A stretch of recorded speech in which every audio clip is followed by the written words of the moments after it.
The great global wealth transfer is set to hit Asia's richest families who are already in the process of passing on the old money to the next generation. And the numbers are staggering. While Peterson Institute puts the great global wealth transfer at $124 trillion, UBS's estimate for what moves from parents to children over the next 2 decades are at $83 trillion. According to UBS, Asia Pacific alone controls 42% of world wealth, and by the year 2030, nearly $6 trillion shifts hands in the region. Well, this isn't just inheritance, but also some form of significant disruption.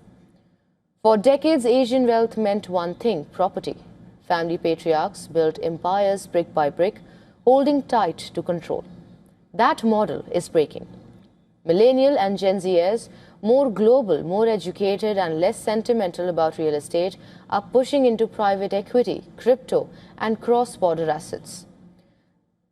A survey found 53% of millennials want private market exposure and 62% asking advisors about crypto.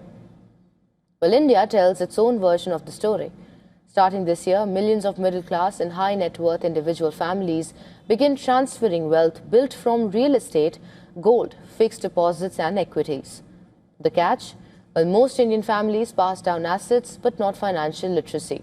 That gap could prove costly once capital gains tax kicks in on inherited holdings. There's a geopolitical layer as well. Singapore now tops global wealth migration ranking, pulling capital as Dubai simultaneously quotes money from India, China and Russia. Meanwhile, wealth managers in Japan and South Korea, aging societies with concentrated fortunes, call this transfer an existential threat to their business models.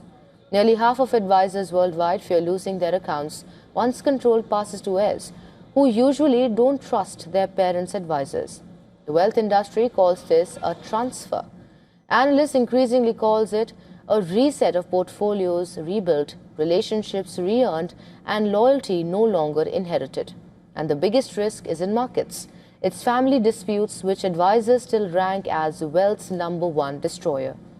So the next generation of Asians are not just receiving money, but are rewriting who controls it.